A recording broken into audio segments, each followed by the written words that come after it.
और मेरा ख्याल है कि ये उनके व्यक्तित्व का एक एक उनका ढंग ही यही था, सोचने का ढंग यही था।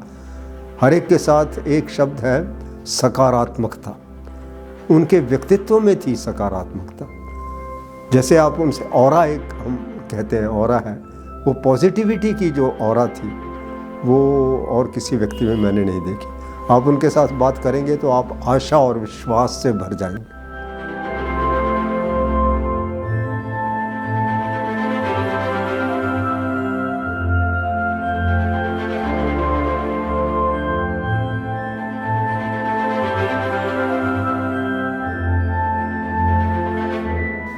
मित्रों नमस्कार। गुरुदेव डॉक्टर हिम्मत सिंह सिन्हा जी शरीर के रूप में हमारे साथ नहीं हैं, पर उनके पूरे जीवन को देखकर जो उनके साथ पल हमने बिताए और आपने जो बातें उनकी सुनी, आप ये यकीनी तौर पर जानते ही होंगे कि वो हमारे आसपास ही हैं। असल में वो विचारों का या कुदरत की बहुत बेहतरीन शक्तियों का एक शरीर भर थे। शरीर से मुक्त हुए तो वो पूरे ब्रह्मांड में एक तरह से फैल गए। हमने गुरुजी का ज्ञान सुना और उस ज्ञान के पीछे के जो उनके भाव हैं वो हम सब तक पहुंचते रहे, और वो धर्म की, राज्य की, देश की सीमाओं को तोड़ते हुए पूरी मानवता तक अपनी बात कहते रहे। तो गुरुदेव के जो ज्ञान है उसको सुनने का, समझने का हमें मौका मिला, पर अब वो नहीं रहे तो उनका ज्ञान तो हमारे पास हालांकि है ही है, पर उनकी शख्सियत को समझने की हम अलग अलग कोशिशें करेंगे। तो ऐसे लोग, ऐसे विद्वान जिन्होंने गुरुदेव को अपने सामने देखा है, उनकी बहुत सी बातें ऐसी हैं जो उनको स्मरण हो आती हैं। उनकी शख्सियत के ऐसे कितने कितने आयाम हैं जो लगता है कि रेखांकित किए जाने की ज़रूरत है। तो इसी कड़ी में हमने ऐसे तमाम महानुभावों से, गुरुजनों से मिलना शुरू किया है, और आज इस कड़ी में हमारे परम श्रद्धे डॉक्टर दिनेश दधीची जी के पास हम यहाँ कुरुक्षेत्र में अपने शहर में हैं। आपकी एक कवि के रूप में जो ख्याति रही है, बहुत सहज रूप में हिंदी में रचनाएं आप करते हैं, बहुत दूर तक उसके लिए जाने जाते हैं, और विश्वविद्यालय में जिस तरह से आपने अंग्रेज़ी का शिक्षण किया, तो जिन्होंने आपसे शिक्षा पाई फिर वो हमेशा के लिए आपके विद्यार्थी हो गए। तो अपनी उसी मेधा के साथ हमारे परम श्रद्धे डॉक्टर हिम्मत सिंह सिन्हा जी को डॉक्टर साहब याद कर रहे हैं। आइए उनके साथ उस सफ़र पर निकल बढ़ते हैं। मैंने फेसबुक पर ये समाचार सबसे पहले पढ़ा और पहली प्रतिक्रिया तो अविश्वास की थी। मैं सच बताऊं आपको, मुझे लगा कि कुछ गलत है, ये ऐसा हो नहीं सकता, क्योंकि उनको मैं बहुत पहले से, शायद जब जहाँ तक मेरी स्मृति जा सकती है, बचपन से इसी रूप में देखता आ रहा हूँ, और आज तक मुझे कभी इससे भिन्न नहीं लगे। क्योंकि वो उनकी वेशभूषा, आप जानते हैं कि कुर्ता धोती, पहले साइकिल होती थी, अब साइकिल के बिना पैदल ही चलते हैं, वो चलते रहे, ऐसा रहा। तो वो शुरू से वैसी ही रही, और एक ही तस्वीर मेरे मन में है उनकी। वो कहीं ना कहीं मंच पर बोल रहे हैं, किसी जगह पर, किसी सभा में, या मेरे साथ ही बैठे या कहीं उपस्थित हैं हम इकट्ठे, तो बातें कर रहे हैं, बिल्कुल वही तस्वीर। आज तक हज़ारों बार, इससे भी ज़्यादा, मैंने उनको इस रूप में देखा। कई अलग अलग अवसर आए ऐसे, जब बहुत निकट से बात करने का अवसर मिला। इनफैक्ट सच तो ये है कि वो सभी के साथ अंतरंग थे, और ये बिल्कुल असंभव बात है कोई ऐसा व्यक्ति मिल जाए आपको जिसका सभी के साथ अंतरंग संबंध हो। कुछ गिने चुने लोगों के साथ संबंध होता है पूरे कुरुक्षेत्र में, और मुझे लगता है बाहर भी बहुत सारे ऐसे लोग होंगे जिनके साथ उनकी प्रगाढ़ता जैसी अंतरंगता थी। मुझे याद आ रहा है, अभी पिछले वर्ष जब हरियाणा साहित्य अकादमी की ओर से सम्मान समारोह हो रहा था, वहाँ मैं भी उपस्थित था। समारोह के बाद चाय पानी के लिए जैसे हम इकट्ठे हुए, तो सब लोग मिल रहे थे वहाँ, कुरुक्षेत्र के लोग, कुछ सिन्हा जी थे और भी कुछ लोग थे, हम सब इकट्ठे हुए। तो उन्होंने शिकायत के लहजे में कहा, मैं दिनेश से हमेशा ये कहता हूँ, तुम हरियाणा में क्यों हो? ये क्या है कि हरियाणा में ही सिर्फ आपको लोग जानते हैं, बाहर क्यों नहीं जानते? और मैं इस बात पर चकित होता हूँ कभी कभी कि इसके कुछ ही समय बाद, यानी अभी पिछले वर्ष ये बात हुई, इस वर्ष मेरे पास संदेश आया कि साहित्य अकादमी नई दिल्ली वाली, उसके लिए मुझे सदस्य नामित किया गया है।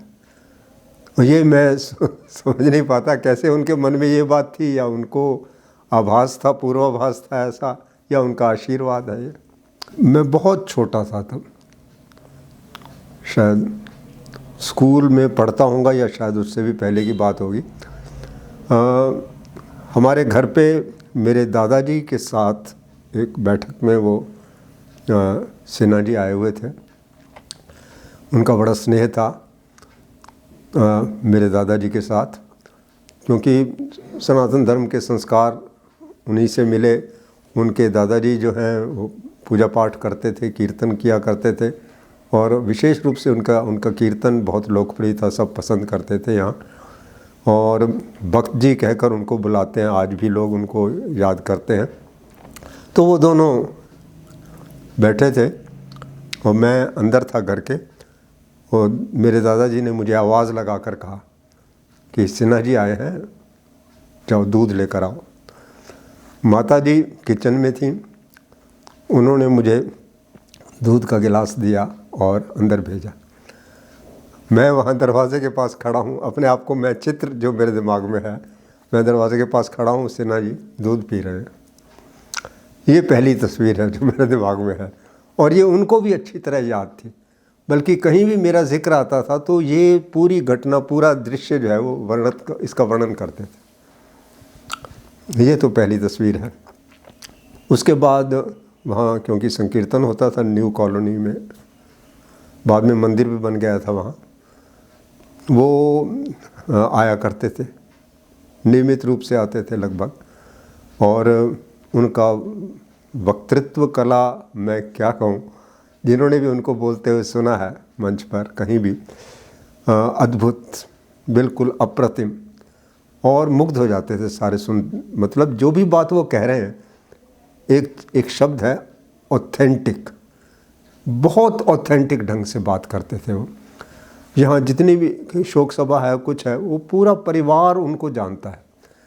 उनके व्यक्तित्व के बहुत सारे पहलू हैं, एक एक करके बात हो सकती है, बड़े विस्तार से बात हो सकती है, लेकिन मैंने ऐसा कोई व्यक्ति नहीं देखा जो पूरे शहर में हर आदमी के साथ जिसका पारिवारिक संबंध हो, और जो सिर्फ सामाजिक रूप से ही नहीं जानते, घर पे आना जाना भी, और यहाँ तक कि घर की महिलाएं भी उनको अपना ही एक निकट संबंधी मानती हैं। आप कहीं भी कुरुक्षेत्र में किसी भी व्यक्ति से मिले, और वही है कि अजात शत्रु, सब मित्र हैं, सभी के साथ अंतरंगता है। ये कैसे संभव है, मैं आज तक समझ नहीं पाया। मैं उनको कई रूपों में देखा। मैं अभी वक्तृत्व कला की बात कर रहा था, मंच पर कहीं वो खड़े होते हैं तो इतना ऐसा लगता नहीं कि वो मंच से बात कर रहे हैं, ऐसा लगता है कि वो हमारे साथ बड़ी अंतरंगता से हमारे साथ बैठे हुए बात कर रहे हैं। और इतनी घटनाएं उनको, इतने बातें याद होती थीं, और निकट संबंध किस तरह का उनका है, वो उसे एक व्यक्ति को नहीं बल्कि पूरे उसके परिवार के साथ उनका परिचय होता था हमेशा। और इसके अलावा एक और मैं याद आ रही है बात, मैं रोहतक में मेरी शिक्षा हुई, और वहाँ से मैं अलग अलग कॉलेजेस में प्रतियोगिताओं के लिए, साहित्यिक कार्यक्रमों के लिए जाता था। कुरुक्षेत्र में हमारे यूनिवर्सिटी कॉलेज जो होता था, असेंबली हॉल में एक कविता प्रतियोगिता थी, स्वरचित कविताओं की प्रतियोगिता थी, जैसे यूथ फेस्टिवल में कई बार होती है। तो मैं इसके गेट पर पहुंचा, रोहतक से आया हुआ था, साइकिल साथ लेकर वो आ रहे थे गेट की तरफ, सिन्हा जी। मैंने चरण छुए उनके, और उन्होंने आशीर्वाद दिया। और मैं जैसे वहाँ पर पहुँचा अंदर हॉल में, और कविता पाठ प्रतियोगिता जो मैं जिसमें शामिल होने के लिए आया था उसके लिए मंच पर खड़ा हुआ, तो मैंने देखा कि सिन्हा जी निर्णायक के रूप में बैठे थे सामने। और वो कविता जो मैंने सुनाई थी उनको बहुत पसंद आई। शायद वो तभी से उनको याद था, उसी पहली एक तरह से पहला परिचय साहित्यकार के रूप में जो उनको मेरा मिला, उसके आधार पर वो समझ गए थे कि मैं किस तरह की कविता कहता हूँ, लिख सकता हूँ। और उसके बाद जब भी मुझे वो मिलते, साथ में खड़े दूसरे लोगों से मेरा परिचय करवाना एक नियमित व्यवहार का अंग था। चाहे वो मुझे पहले ही जानते हों, वो हमेशा मेरे बारे में लोगों को बताते थे। और मेरा ख्याल है कि ये उनके व्यक्तित्व का एक मतलब एक उनका ढंग ही यही था, सोचने का ढंग यही था। हर एक के साथ एक शब्द है सकारात्मकता, उनके व्यक्तित्व में थी सकारात्मकता। जैसे आप उनसे ऑरा, एक हम कहते हैं ऑरा है, वो पॉजिटिविटी की जो ऑरा थी वो और किसी व्यक्ति में मैंने नहीं देखी। आप उनके साथ बात करेंगे तो आप आशा और विश्वास से भर जाएंगे, आपको अच्छा लगेगा, आपको लगेगा कि सब ठीक है ज़िंदगी में। और एक तरह की स्वयं अपने बारे में आपकी समझ ज़्यादा अच्छी होगी। आपने महसूस किया होगा ऐसा विकास जी, आप उनसे मिलते रहे और आपने अपने आप में परिवर्तन देखा होगा उनसे मिलने के बाद। मैं सोचता हूँ कि जैसे अब मैं हूँ जिस रूप में, उसमें मेरे माता पिता, मेरे दादाजी या दूसरे लोग या अध्यापकों का सबका योगदान रहा है, लेकिन उसमें एक बहुत बड़ा योगदान जिसको कह सकते हैं कि अनौपचारिक ढंग से मेरे व्यक्तित्व में उनका प्रभाव आ गया है। ये बात सोचकर भी मैं बड़ा हैरान होता था, हमेशा हैरान रहा कि ये व्यक्ति कभी भी किसी और रूप में अलग से मेरे सामने नहीं आया। इसी रूप में हमेशा जब भी मिले, जहाँ भी मिले, इसी तरह से हंसते मुस्कुराते और खूब बातें करते हुए, हमेशा एक ही रूप, सबके साथ ऐसा ही। ऐसा तो कोई व्यक्ति मैंने नहीं देखा। तो क्षति है बहुत बड़ी।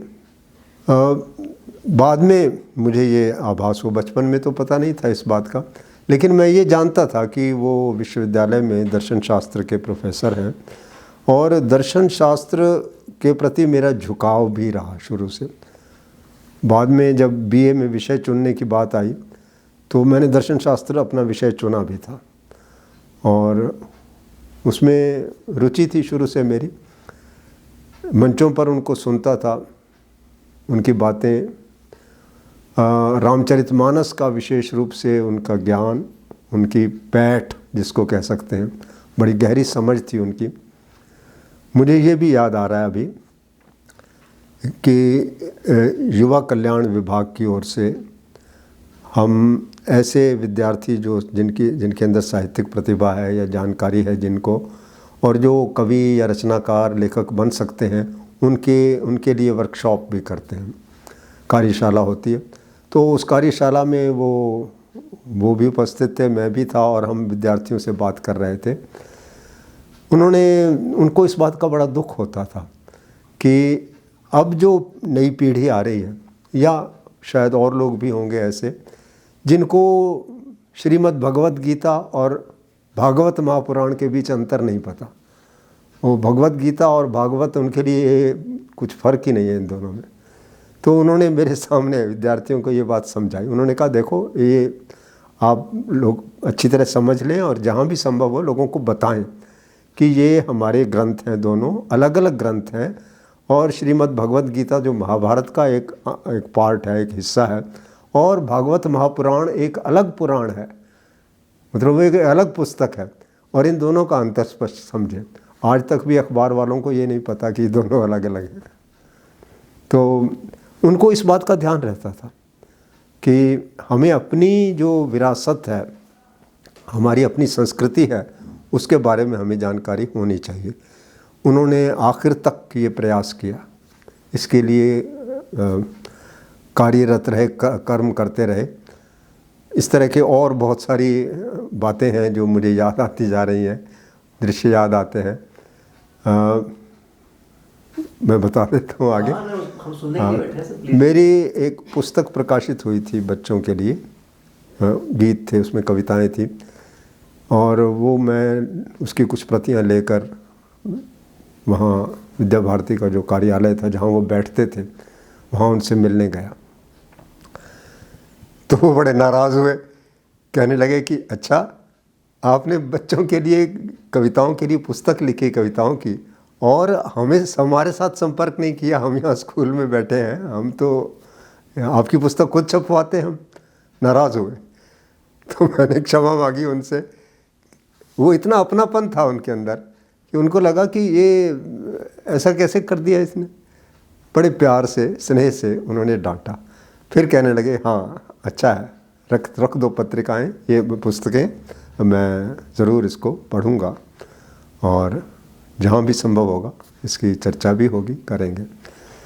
तो इस तरह का अपनत्व और इस तरह से प्यार से डांट लेना, तारीफ़ करना, बहुत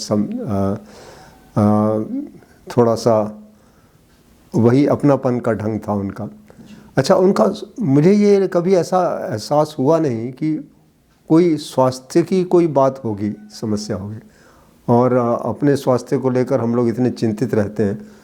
उन्होंने पता नहीं कैसी उनकी दिनचर्या थी या क्या उनका ढंग था, मैं आज तक समझ नहीं पाया। लेकिन मुझे ये जानने की बड़ी उत्सुकता है, आज भी अगर किसी को पता हो तो मैं जानना चाहूँगा कि कैसे उन्होंने इतना स्वास्थ्य जो है अपना सही बनाए रखा। मुझे एक बात याद आ रही है, और ये यादव धर्मशाला है यहाँ, डॉक्टर जोगेंद्र सिंह यादव हुआ करते थे यूनिवर्सिटी में, उनका बेटा है अतुल यहाँ एक कार्यक्रम का आयोजन कर रहा था।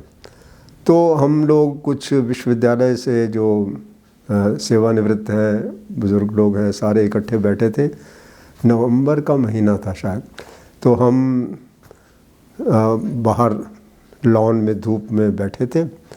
क्षमा चाहता हूँ, ये अपने सिन्हा साहब थे और यूनिवर्सिटी के कुछ रिटायर्ड लोग थे, बुज़ुर्ग थे सब। तो अतुल ने आकर कहा कि कार्यक्रम था, कोई शुरू होना था। कार्यक्रम शुरू होने से पहले इस जो भवन है इसके सीढ़ियाँ चढ़ के ऊपर एक भगवान की प्रतिमा श्री कृष्ण की है, और थोड़ा उनको पुष्प अर्पित करके फिर हम शुरू करना चाहते हैं। लेकिन मुझे लग रहा है कि क्या आप लोग सीढ़ियाँ चढ़ के ऊपर जा सकेंगे? सब लोगों से पूछा, बैठे थे। तो एक एक करके सब लोगों ने कहा कि ये तो बड़ा मुश्किल है, घुटनों में समस्या है, दर्द है।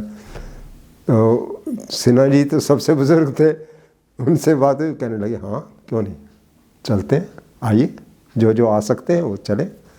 खड़े हो गए और मैं देखता रह गया, क्योंकि मैं ये देख रहा था कि उनसे उम्र में बहुत छोटे लोग, जो उनसे काफ़ी अंतर था उनका, वो मतलब सीढ़ियाँ चढ़ना उनके लिए मुश्किल हो गया था।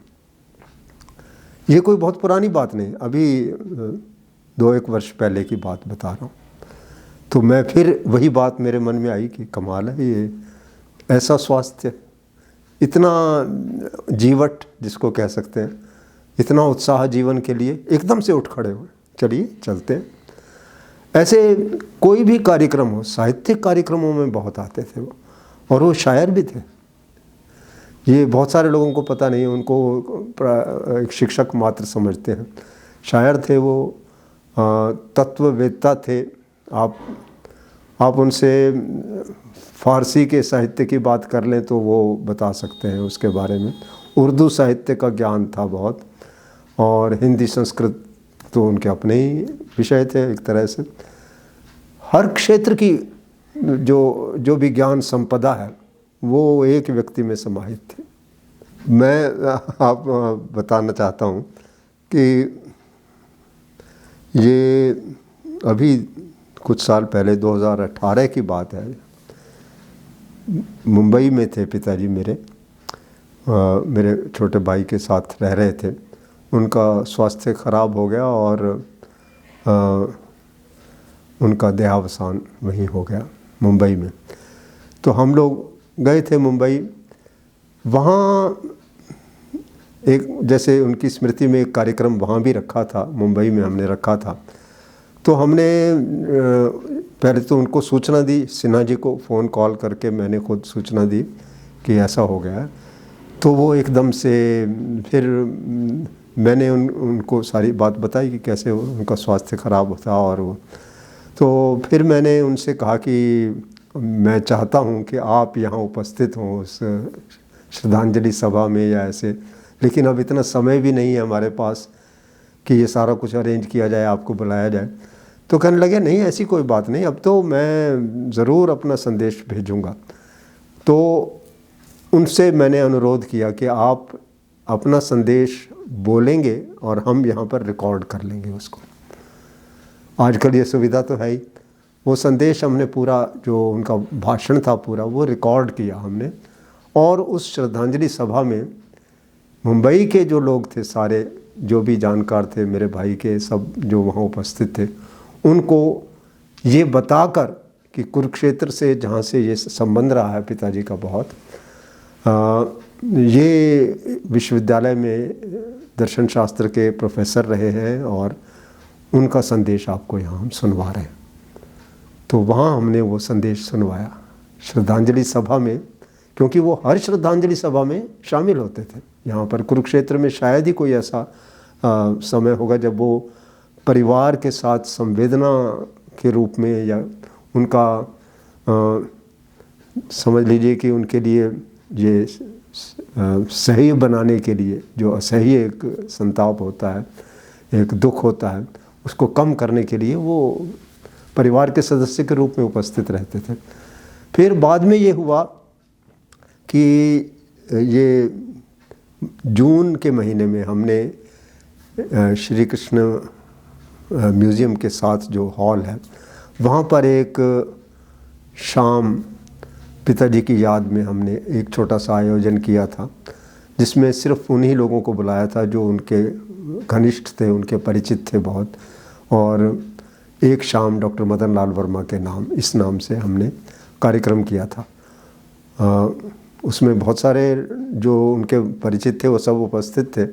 डॉक्टर सिन्हा वहाँ भी उपस्थित थे, और सिर्फ उपस्थित नहीं थे बल्कि उन्होंने बहुत विस्तार से, बड़े आराम से और सबको ये बताया उन्होंने कि कैसे कैसे इनके मतलब मेरे पिताजी, उनका जीवन कैसा रहा और किस तरह से उनका परिचय हुआ था। उनको घटनाएं एक के बाद एक याद आती गई, और बहुत देर तक हम सब मुग्ध होकर एकदम सुनते रहे। बहुत सारी बातें ऐसी जो हमें मालूम नहीं थी, उन्होंने हमें वहाँ पर मंच पर बताई। हाँ, मैं ये कहना चाहूँगा कि ये जैसे एक होता है हंसमुख व्यक्ति है, हर व्यक्ति के साथ उसका संबंध है, अंतरंगता है, जैसे मैं बार बार कह रहा हूँ। ऐसे में ऐसा लगता है कि इस व्यक्ति का अपना सिद्धांत क्या है। और आप जानते होंगे शायद कि जहाँ सिद्धांत की बात आई, उन्होंने कभी समझौता नहीं किया। और कई मौके ऐसे आते हैं, जीवन में आ जाते हैं, जब उनकी श्रद्धांजलि सभा में मैं अभी कुछ पहले उपस्थित था, तो मैंने देखा कि ये बात भी लोगों ने, सबको याद है ये बात कि उन्होंने अपनी जो संस्कृति है, जानकारी सभी के बारे में है, उनको सभी के बारे में ज्ञान बहुत था। पाश्चात्य दर्शन के बारे में भी जानते थे। उनको कई बार जब बात होती थी तो बहुत उदाहरण दे देते थे। आप कोई विषय ऐसा ले लें जो संस्कृति से संबंधित हो, उनका उसका उत्तर, उसके बारे में स्पष्टता आपके सामने थी, वो कर सकते हैं, हमेशा बता सकते थे। उनका ये जो एक, जिसको हम कह सकते हैं कि जीवन का उद्देश्य मान लिया उन्होंने, बना लिया था, अपनी ही प्राचीन संस्कृति, अपने देश की, हमारे अपने पुरखे जो हैं, उनकी जो प्राचीन संस्कृति रही है, उसके बारे में शोध करवाना, उसके बारे में जानकारी का प्रसार करना, और सब लोगों को उसके बारे में पता चले, इसके लिए प्रयास करना। ये तो उन्होंने जीवन का उद्देश्य बनाया हुआ था अपना, और इस मामले में कभी उन्होंने समझौता नहीं किया। मैंने जैसा बताया कि एक बात ठीक नहीं लगी तो वो डांट भी देते थे। जैसे मुझे उन्होंने कहा कि ये आपको मुझे बताना चाहिए था पहले कि आपने ऐसी कविताएं लिखी और प्रकाशित करवाना चाहते हैं। ऐसे ही वो मैं बता रहा था कि पुरस्कार मिलने के बाद सब लोगों के सामने मुझे डांटा, यही कहा कि हरियाणा में क्यों बैठे हो, तुम्हें तो बाहर होना चाहिए, सब जगह होना चाहिए, पूरे देश में पहुंचना चाहिए तुम्हारा नाम। ये हमेशा कहा करते थे वो। कैसे उनके बारे में बता सकता हूँ, जितनी बातें मैं कह रहा हूँ शायद ये भी कम है ये समझाने के लिए कि ये एक अनोखा व्यक्तित्व था उनका, विलक्षण जिसको कह सकते हैं, अद्भुत। और शायद ही ऐसा कोई दूसरा आदमी मैंने देखा हो, कभी नहीं ऐसा कोई व्यक्ति देखा। और कभी किसी के बारे में इस तरह से मैंने महसूस भी नहीं किया। वो हर जगह, कुरुक्षेत्र में तो हमेशा वो मिलते ही थे, बल्कि बाहर भी कहीं कोई आयोजन साहित्यिक हो रहा है, सांस्कृतिक आयोजन है, तो वहाँ भी मिल जाते थे वो। हर जगह वो मौजूद रहते थे। और ये समझ पाना मुश्किल है कि कोई भी आदमी ऐसा हो सकता है जो हर व्यक्ति के साथ, हर परिवार के साथ संबंध था उनका। जैसे मैं बता रहा हूँ कि इस शहर में कुरुक्षेत्र को तो अपना लिया था उन्होंने। 1963 में वो यहाँ आए थे। कुछ ही समय हुआ था यूनिवर्सिटी को बने हुए, और उसके बाद तो वो कुरुक्षेत्र के ही हो गए, यहीं रहे। और यहीं उन्होंने जिसको कह सकते हैं आपकी, उन्होंने साधना की इतने वर्षों तक। और साधना भी इस तरह की नहीं कि गंभीर रहे हमेशा और दूर रहे सब लोगों से, ऐसा नहीं। साधना की लोगों के बीच रहते हुए, संबंध रखते हुए सबके साथ, और स्नेह बनाकर रखा सबके साथ। ऐसा स्नेह कि परिवार का सदस्य ही मानते थे सब उनको। आप कुरुक्षेत्र में कहीं भी किसी व्यक्ति से बात करके देख लें, उनके पारिवारिक संबंध थे। जैसे मैं बता रहा हूँ कि घर की महिलाएं भी सारी उनको परिवार के बुजुर्ग के नाते जानती थी। और हमेशा मुझे पिताजी, मैं बहुत छोटा था तो पिताजी को ये आभास हुआ कि साहित्य में रुचि है, और शायद कुछ कविताएं प्रकाशित होनी शुरू हुई थी, मेरी अखबार में छपती थी। तो एक दिन मुझे कहने लगे कि चलो मैं ऐसा करता हूँ, तुम्हें तुम्हारे गुरु के पास ले चलता हूँ जो तुम्हें साहित्य के बारे में प्रेरित करते रहेंगे। साइकिल पर वो मुझे बैठाया उन्होंने पीछे, डॉक्टर सिन्हा के घर पर लेकर आए। ये बात मुझे आज तक याद है। मैं रास्ते पर सोचता रहा कि मेरे गुरु कौन होंगे जो मुझे साहित्य के बारे में बताएंगे, और शायद मैं कविता लिखना सीख भी जाऊंगा और अच्छी तरह से। ये बात भी मुझे याद आ रही है। उन्होंने कहा नहीं, मैं अब देख लिया है, अब मैं तुम्हें उनके पास लेकर जाऊंगा। और वो लेकर गए, उनसे मिलवाया। पहला मेरा ख्याल है साहित्यकार के रूप में और कवि के रूप में मेरा परिचय उनसे इस तरह से हुआ था। उन्होंने बहुत प्रोत्साहित भी किया, तभी ये कहा। उसके बाद फिर ये कॉलेज के दिनों में मैं बता रहा था जो घटना, कि वो निर्णायक थे कविता प्रतियोगिता में। अच्छा, अब एक और बात मुझे याद आ रही है। तब मैंने यहाँ ज्वाइन ही किया था यूनिवर्सिटी में एज ए टीचर। मेरे परिचितों में जो युवा कवि थे उस समय, दिल्ली कपूर साहब थे केमिस्ट्री में, उनका भतीजा या भांजा कुछ ऐसा था एक, अनिल नाम था उसका। उसको बुलवाया, संपर्क हुआ उससे, और उसके सब साथियों को, जो जिनमें ज्ञान प्रकाश विवेक भी थे और सत्यपाल सक्सेना थे, और कुछ लोग थे दिल्ली से, कुछ लोग थे दिल्ली के आसपास के लोग थे, उन सबको बुलवाया डॉक्टर सिन्हा ने विशेष प्रयास करके। और असेंबली हॉल में यहाँ मंच पर उन सबको कविता पाठ के लिए बुलवाया। एक एक करके वो मंच पर आए, उन्होंने कविता पाठ किया, उनको पूरा प्रोत्साहन दिया। युवाओं को प्रोत्साहित करना, और मतलब हर उम्र का व्यक्ति उनके साथ सहज अनुभव करता था, अपनापन तो महसूस करता ही था। कभी उनको ये नहीं हुआ कि ये छोटा बच्चा है, ये बड़ा है, इसको महत्व ज़्यादा देना है, इसको कम देना है, सभी के साथ एक समान। उनकी ये मुझे ध्यान है कि वो शेर तो बहुत सुनाते थे, बहुत सारे। ये हमारी गोष्ठियों में भी आते रहे हैं हमेशा। यहाँ विश्वविद्यालय में कोई कवि गोष्ठी हो रही है या कहीं और हो रही है, वो कोई शेर तो मुझे इस वक्त याद नहीं है उनका, लेकिन साहित्य चर्चा बहुत की हुई है उनके साथ। मुझे याद है अभी केशव मेहता ने कुछ वर्ष पहले, 2-3 वर्ष हुए होंगे या ज़्यादा नहीं, उदय भानु हंस जी की याद में एक छोटा सा अनौपचारिक कार्यक्रम रखा था ब्रह्म सरोवर के तट पे। तो वहाँ सिन्हा साहब उपस्थित थे। हम लोग बाहर लॉन में, वो जो इस तरफ जगह बनी हुई है खाली, वहाँ हम कुर्सियाँ डाल के बैठे थे और उदय भानु हंस के बारे में चर्चा चल रही थी। आप किसी भी व्यक्ति का नाम लें, किसी भी साहित्यकार का नाम लें, और आपको वो अपना जो भी अनुभव रहे होंगे, जो भी उनकी अपनी दृष्टि रही होगी, तो उसके बारे में बात करेंगे। ये बड़ी एक, मतलब जिसको हम एनसाइक्लोपीडिया कह सकते हैं, और सिर्फ साहित्य का नहीं बल्कि संस्कृति का एनसाइक्लोपीडिया, और मैं समझता हूँ कि धर्म का एनसाइक्लोपीडिया, आप चलता फिरता एनसाइक्लोपीडिया कह सकते हैं।